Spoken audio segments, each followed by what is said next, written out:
I knew Sarah was cheating the moment I saw her reflection in the hotel lobby mirror.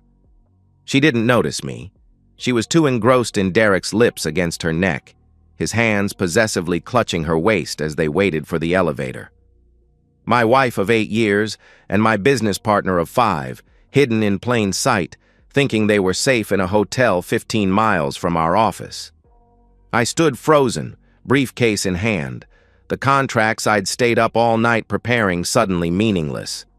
I'd come to surprise Derek with our completed bid for the Morrison account, the biggest opportunity our firm had ever seen.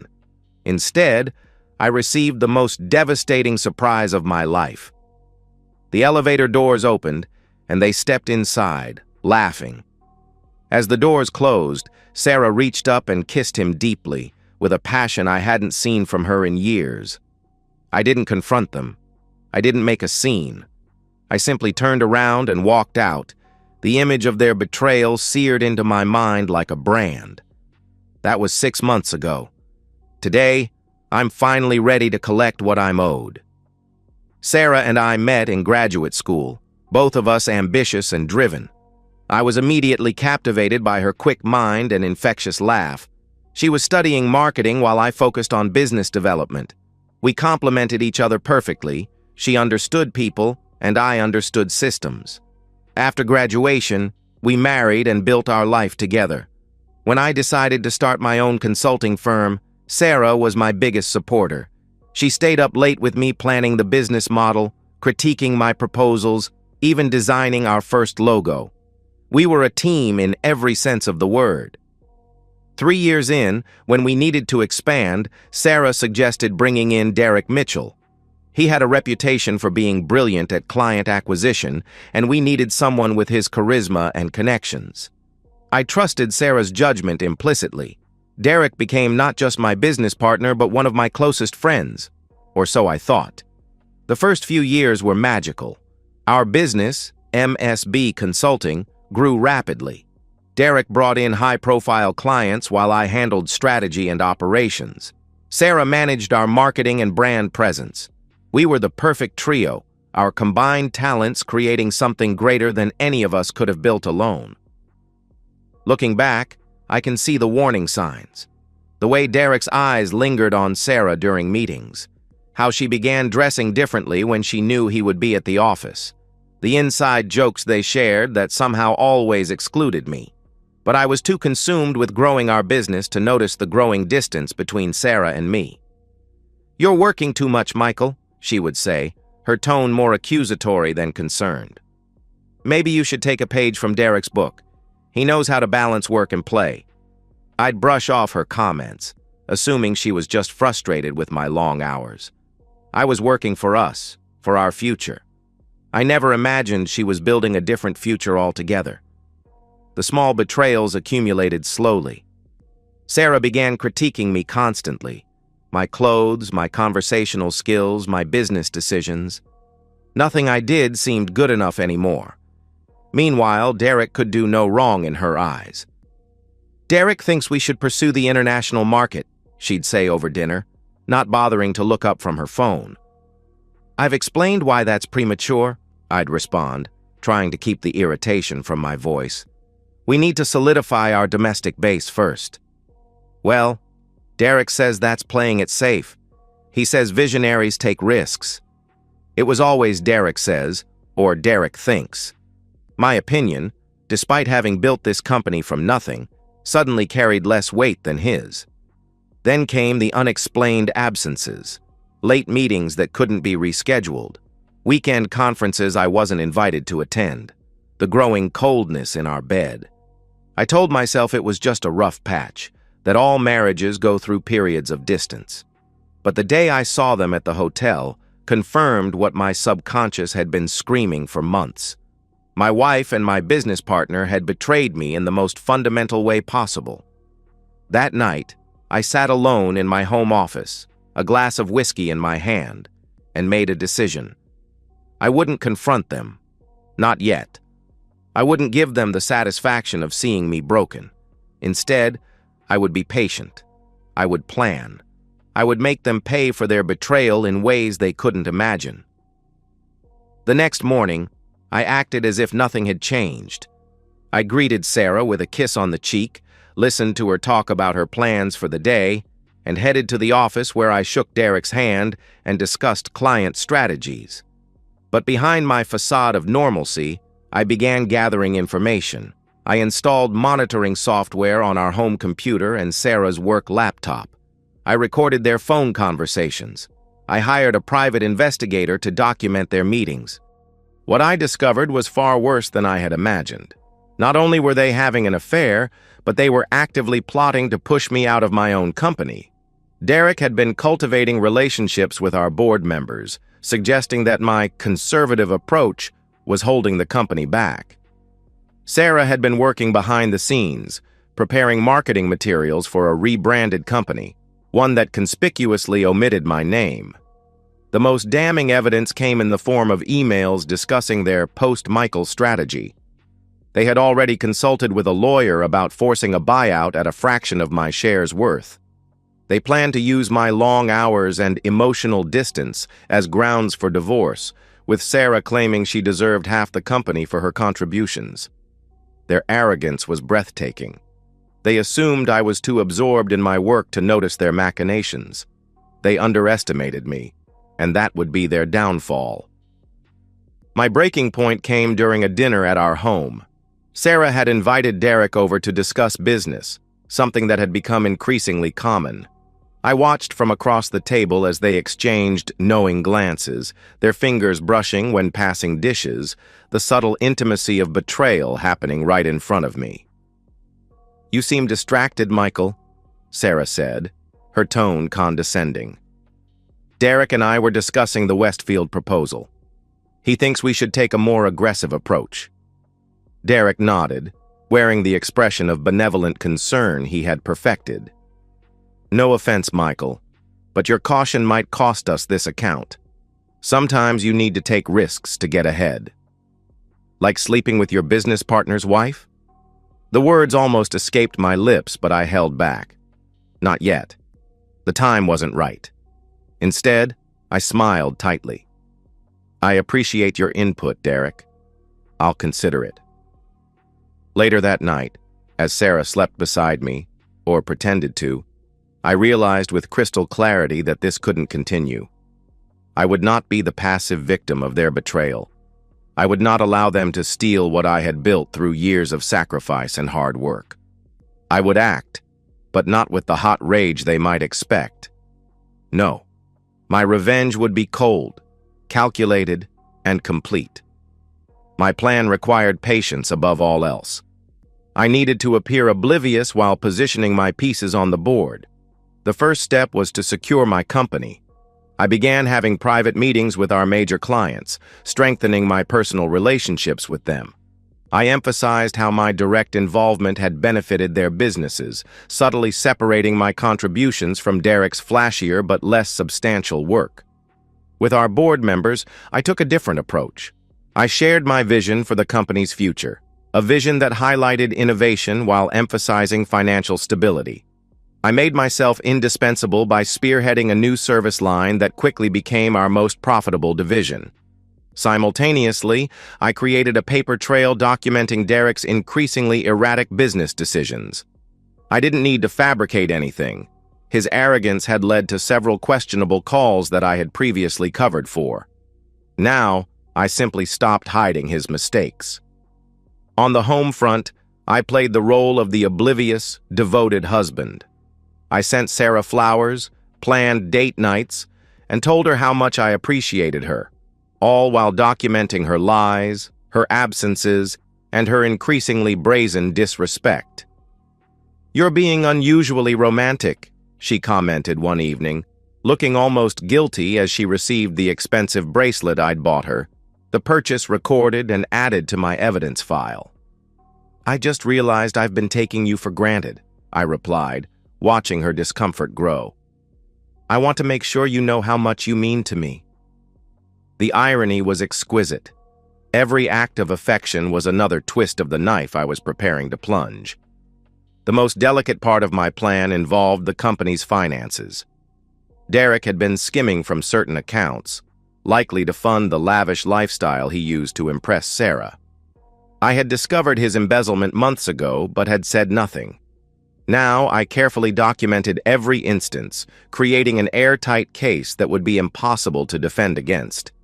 I also discovered that Derek had been cutting corners on our regulatory compliance, particularly with the Morrison account, our biggest client. He'd falsified certain certifications to expedite the process, putting the entire company at risk. Rather than correcting his mistakes, I documented them, knowing they would be valuable ammunition. As for Sarah, I made sure to document her role in all of this. Her knowledge of Derek's financial improprieties, her complicity in his schemes, and most damning of all, her use of company resources to plan their future together at my expense. By the time 3 months had passed, I had assembled a comprehensive dossier of their betrayal, personal and professional. But I still wasn't ready to strike. Timing would be everything. The opportunity came sooner than expected. Derek, growing increasingly confident in his position, proposed a company restructuring that would effectively dilute my authority while expanding his role. He presented it during a board meeting, with Sarah enthusiastically supporting his proposal. "This restructuring will position us for the growth we've been discussing," he said smoothly, glancing at Sarah with barely concealed intimacy. "Michael's strengths are in operations, but we need visionary leadership to take us to the next level." Several board members nodded, clearly having been primed for this moment. I could see the trap closing around me. If I opposed the restructuring, I would appear resistant to growth. If I accepted it, I would be surrendering control of my own company. I smiled, appearing thoughtful. "You've clearly put a lot of work into this proposal, Derek. I'd like to review it in detail before we make any decisions. Perhaps we could reconvene next week?" Derek couldn't hide his disappointment at the delay, but he had no reasonable grounds to object. "Of course. Take your time." That week became the most intense of my professional life. I worked day and night, calling in favors, finalizing evidence, and preparing for what would come next. The night before the follow-up board meeting, Sarah tried to extract information from me. "Have you finished reviewing Derek's proposal?" she asked, attempting to sound casual as she slipped into bed beside me. "I have," I replied simply. "And?" Her voice held an edge of anxiety. I turned to her, my face neutral. "And I think tomorrow will be very interesting." She studied me for a moment, perhaps sensing something in my tone. For the first time, I saw a flicker of fear in her eyes. Good. The boardroom was tense the next morning. Derek sat confidently at the table, Sarah beside him, not even trying to hide their alliance anymore. The board members filed in, along with our company lawyer, whom I had specifically requested to attend. "Thank you all for coming," I began, my voice steady. "Before we discuss Derek's restructuring proposal, there are some matters I need to bring to the board's attention." Derek's smile faltered slightly. "Perhaps we should stick to the agenda, Michael. We're here to discuss the restructuring." "This is relevant to any restructuring decisions," I replied evenly, then turned to our lawyer. "Could you please distribute the documents?" The lawyer handed each board member a sealed folder. I watched their faces as they opened the files and began reading. Shock, disbelief, disgust. "What is this?" Derek demanded, his face flushing as he scanned the contents of his folder. "Evidence," I said simply. "Evidence of financial impropriety, regulatory violations, and breach of fiduciary duty." "This is absurd!" Derek slammed his hand on the table. "This is a character assassination attempt because you're threatened by my proposal." I remained calm. "The evidence speaks for itself. Bank records showing unauthorized transfers from client accounts. Falsified compliance documents for the Morrison project. Emails discussing how to systematically undermine my position in the company I founded." The board members looked at Derek with growing horror. His charisma couldn't erase the black and white evidence in front of them. "And Sarah?" I continued, turning to my wife, whose face had drained of all color. Would you like to explain to the board how company resources were used to facilitate your affair with Derek? Or perhaps you'd prefer to explain your role in the plan to force me out of my own company? Michael, She couldn't finish, the weight of exposure crushing her practiced composure. I turned back to the board. I've also taken the liberty of speaking with our major clients. They've all indicated that their relationships are with me personally, not with the company as an entity. If Derek's restructuring goes forward, they will take their business elsewhere. The room was silent. Derek's restructuring proposal lay forgotten on the table, his grand plan in ruins. Given these circumstances, I continued, I propose an alternative restructuring. Derek will resign from the company, effective immediately, with no severance and no references. The board will appoint an independent investigator to determine if criminal charges are warranted regarding the financial discrepancies. I paused, looking directly at Sarah. As for our marketing director, I'll be handling that personnel decision privately. The vote was unanimous. Derek was out, stripped of his position, his reputation, and his future in our industry. As security escorted him from the building, the look of disbelief on his face was the first installment of my revenge. Sarah tried to approach me after the meeting, tears streaming down her face. Michael, please, let me explain. Save it for your lawyer, I interrupted coldly. You'll be hearing from mine. The personal reckoning came later that evening. I arrived home to find Sarah waiting, her eyes red from crying, desperation written across her face. Michael, we need to talk, she began, her voice breaking. What happened today? I know how it looks, but it's not.